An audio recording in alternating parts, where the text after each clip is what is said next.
This is the hood, for sure. This is Block 14, Phoenix's last remaining original residential neighborhood of the first town site. Heritage Square dates back to the late 1800s. It's now part of Heritage and Science Park, combining our rich past with a promising future. You know, you can't be around for roughly 125 years and not have at least one good story. It was a little Chinatown where people were here to build railroads, and that was it was a blacksmith shop here. Today, we're in the heart of downtown Phoenix, exploring the city's original hood. When people say it didn't look like Phoenix, oh, it doesn't look like Phoenix. Well, maybe before we took a wrecking ball to everything, that's what this looked like. So $7,500 would get you this house in 1895. And just a few yards away from this historic home, kids are learning new and old technologies that will carry them into the future. While others continue to hone their skills even after they've reached career highs. And during that time, you also, don't be humble, you won the James Beard Award. I did, yes. And that's a big deal. That was shocking too. After immigrating to the U.S., he went from being a dishwasher to joining the ski patrol in the White Mountains, and is now a celebrated chef, continuing to teach himself in Heritage Square. New skills coupled with life lessons and maybe some common sense. And keep your fingers out of the way, that's the important part. Thank you for letting me know that. I appreciate No one that. has lost a finger yet. Not yet. Let's not I make notice it how you today. say that, okay.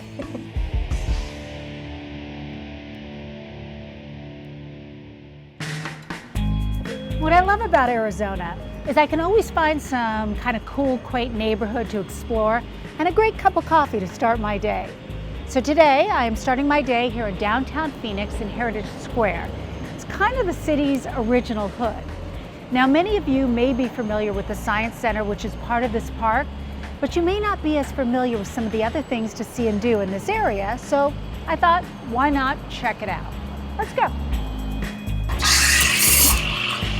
This is Royal Coffee Bar, locally owned and housed inside a 19th century carriage house.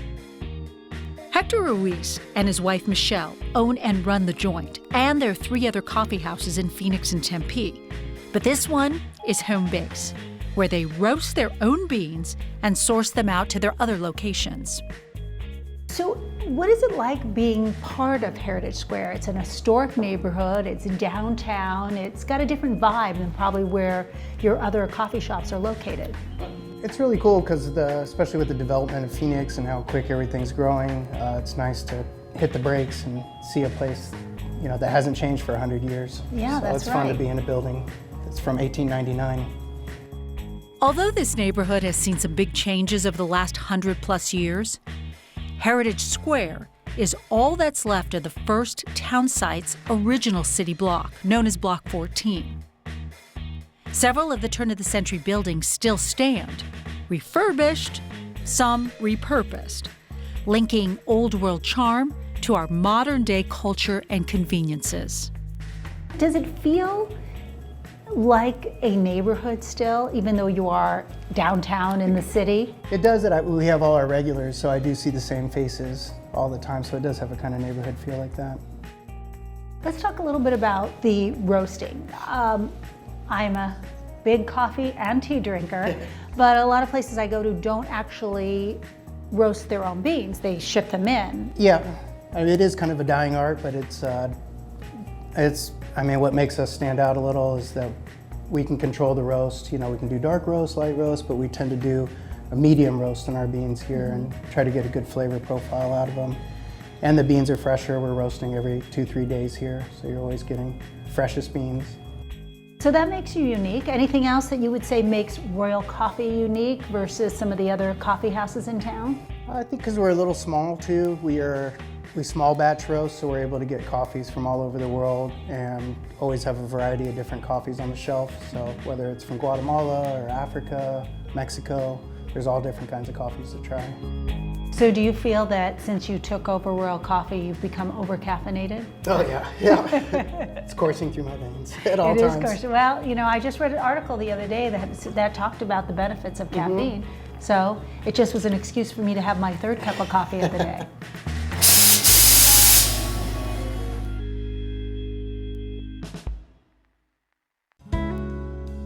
Arizona Highways Television is brought to you by Arizona Public Service and the Arizona Office of Tourism.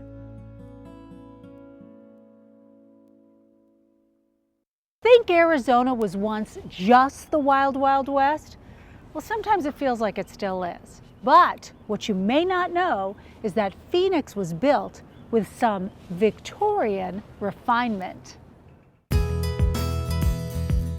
From a proper parlor to decadent furnishings and extravagant china and silver, the Victorian age flourished during Arizona's pre-statehood days. So the Rawson House, where we are, was built in 1895 and probably one of the few Victorian homes left in Phoenix, wouldn't you say? Absolutely. It's definitely one of the last ones, and it's probably the one that's best preserved. Would this home have been considered a home for the wealthy? Absolutely. When this house was built in 1895 for about $7,500, it was considered to be one of the most expensive houses built here in Phoenix at that time. Really? Yes. The home is about 2,800 square feet, plus an attic and cellar. It was built by Dr. Rawson and his family. They rented it out shortly after it was built. 3 other families then lived here before it became a boarding house sometime after 1948. In the 1970s, the city decided to not take the square and turn it into a parking lot. Thankfully, they decided to preserve it, keep the buildings, not tear them down, and turn this into a museum so that we could save a little bit of Phoenix's past from the turn of the century. It cost $750,000 to restore the home. Today, that would translate into well over $3 million. Peanuts, however, compared to other downtown buildings and attractions, but a priceless investment to preserve a piece of the city's past. What is it about this home that's unique compared to homes that we build today? I mean, I'm sure there's a lot of things, but in terms of the structure. In terms of the structure, you have a house that has 12-foot ceilings, which is very much unlike a lot of houses built today and in the interim. You've got a bit of a smaller kitchen. You don't have any built-in cabinets. You don't have granite countertops. You don't have the electrical appliances, and so you'd have a coal stove. This kitchen would have been the hottest room in the house because it doesn't matter if it's 115 degrees outside. You still have to eat. Right, and right. You still have to have hot water because the stove was also your hot water heater. The Rawson house did have one luxury most homes didn't. They did have electricity. You might have been able to be lucky enough to have one small electric fan because those were around, but they were pricey. And you probably wouldn't give it to your servants to have here in the hottest room of the house. Right, right, right. And if you were a guest, you might be advised to not drink too much tea. So there's only one bathroom in the house, and you were saying that basically eliminated the option for guests, is that right? It did. As a guest, you're supposed to be staying downstairs. That's why the downstairs area was a little better decorated, more nice finishes, and upstairs was plainer because all of your guests would just be staying downstairs and not using the restroom. When it came to fashion, Victorian women knew how to carry their weight. Okay, I want you to try this on. Okay. This holy is a moly. weighted vest that we have that is about a dozen pounds. And Yikes. it gives you an idea of how much extra weight Victorian women were carrying around with all of their clothes combined, all of their petticoats and underclothes and corsets and corset covers, and their outside clothing, which was a lot heavier than ours, not to mention a lot bigger, but This is crazy. gives This you an is idea. like walking around with an armored vest. What about when they slept at night? You would loosen your corset, but you wouldn't take it off entirely. Boy, how things have changed. Oh, thank goodness.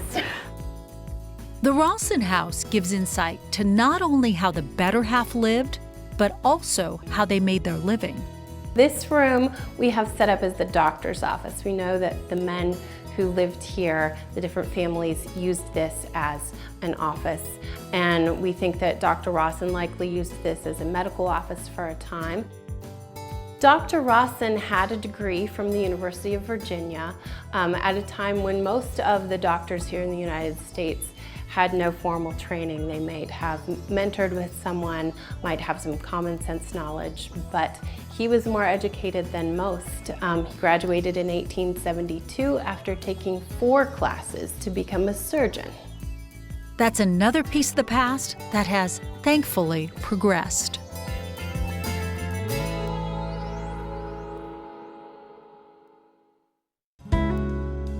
Arizona Highways Television is brought to you by Arizona Public Service and the Arizona Office of Tourism.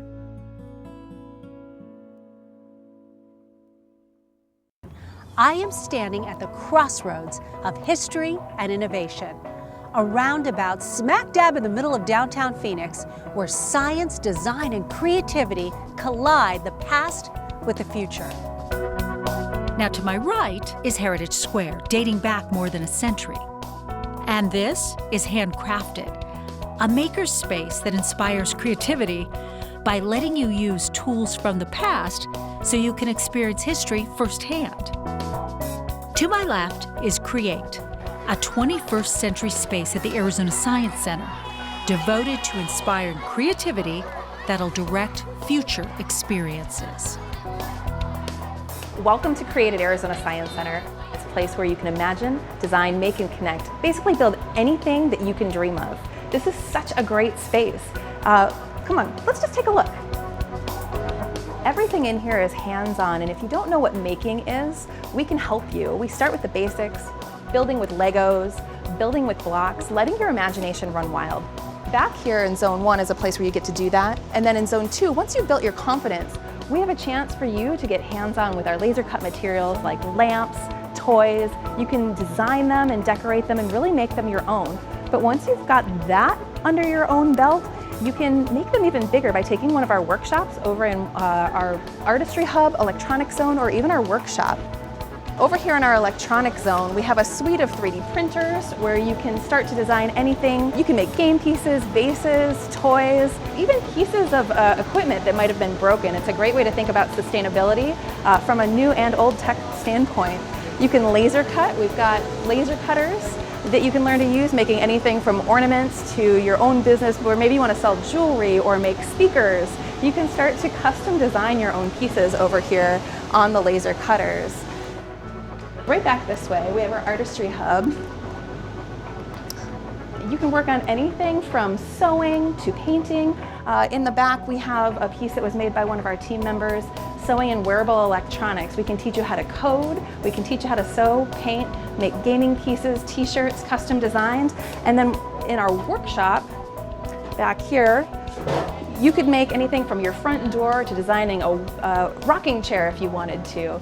Anything that you can dream of, and we've got students and teachers who are coming in learning how to incorporate the maker mindset into their classroom and thinking about today's challenges in the world and problems that aren't even identified yet, but starting to build on the tools to get hands-on and how to critically think about those problems and start to solve them, and how we might even make a better world just through getting hands-on again.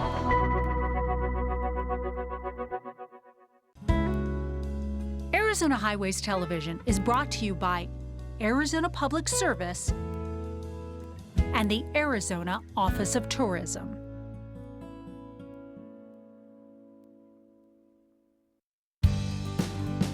When Create first opened, we went over to see and to celebrate with them, and we saw 3D printers, and we thought, people have been printing since before Gutenberg.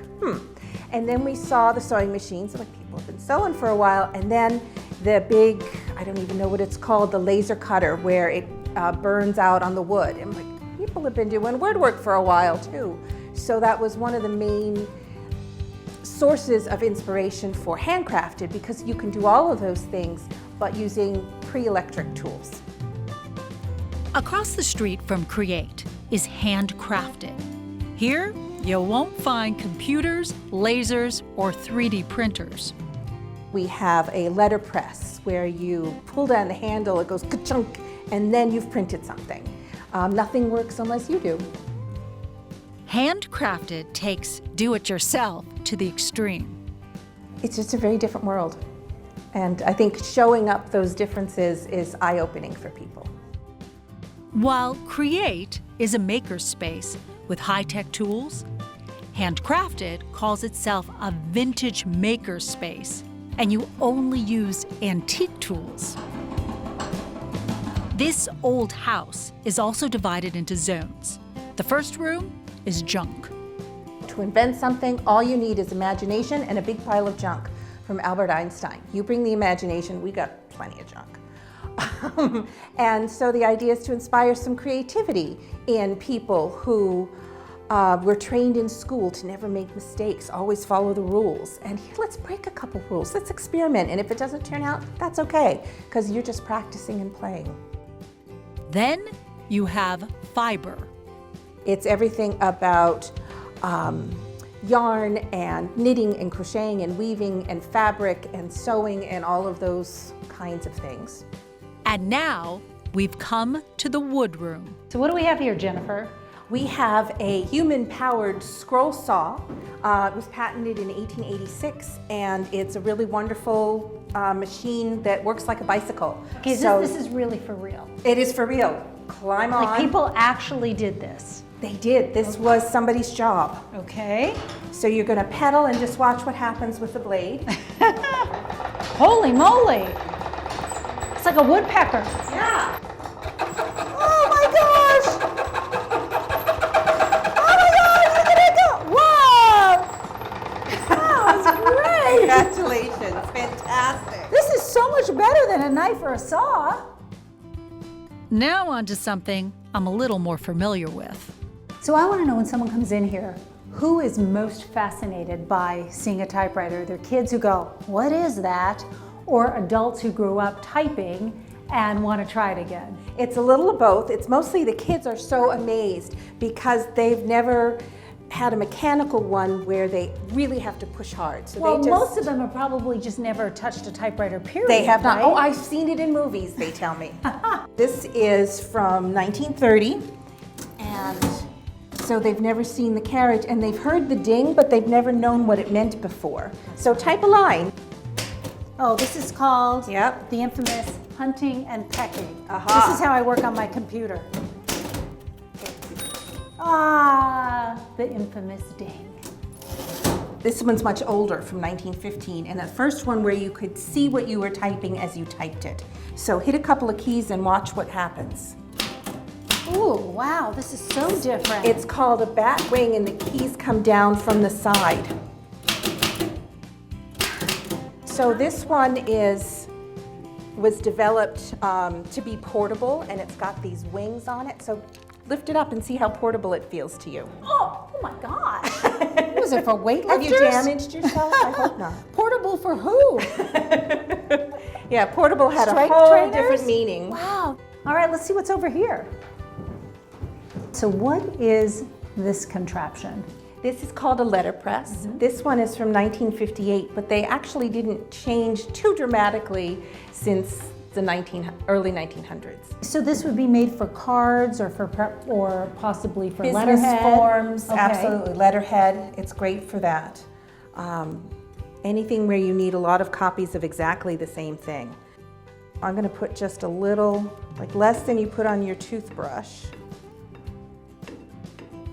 Now this takes a lot of work. This is a lot of muscle power. It is. It can be exhausting if you do more than a few. Now we're going to spread the ink, and you'll notice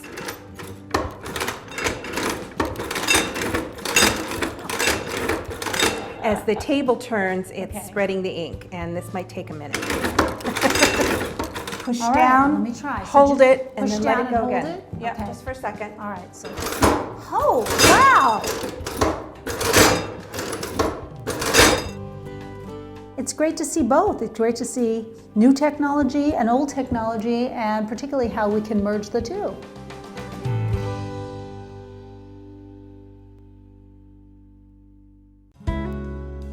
Arizona Highways Television is brought to you by Arizona Public Service and the Arizona Office of Tourism.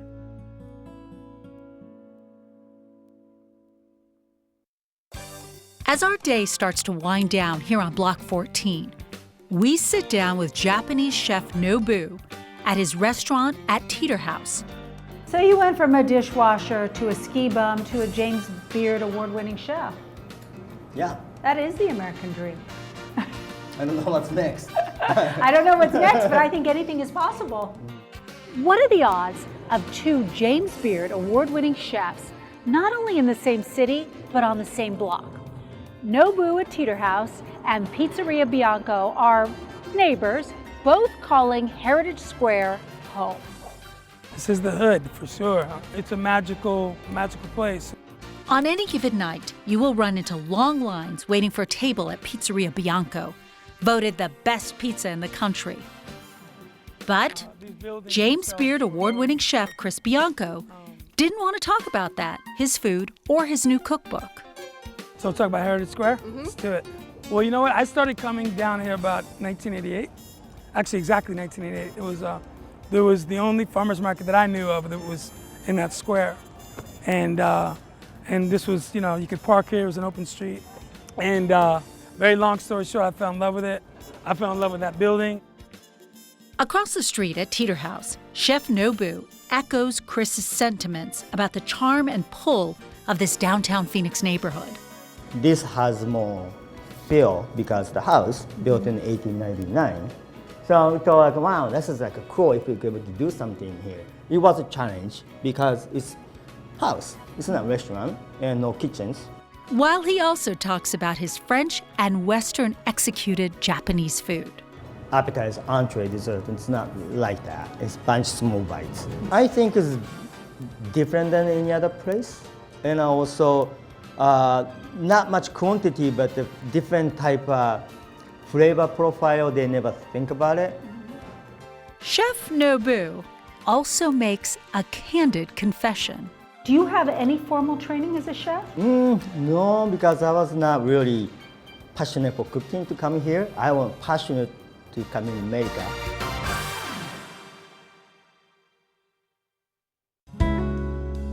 Arizona Highways Television is brought to you by Arizona Public Service and the Arizona Office of Tourism.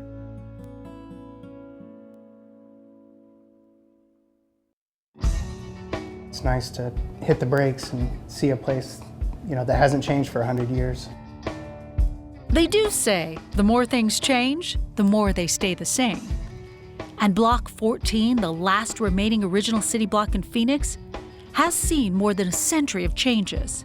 Yet, it is still intact and preserved so we don't forget where we came from or where we're going from here. So you went from a dishwasher to a ski bum to a James Beard award-winning chef. Yeah. That is the American dream. I don't know what's next. I don't know what's next, but I think anything is possible. There aren't many places where science, technology, and Victorian refinement collide. But then you throw in a couple of restaurants and their James Beard award-winning chefs, and you've got this great mix of the past, present, and future all rolled together to create a unique neighborhood. Thanks everyone so much for joining us. I'm Robin Sewell, and we'll see you on the next Arizona Highways.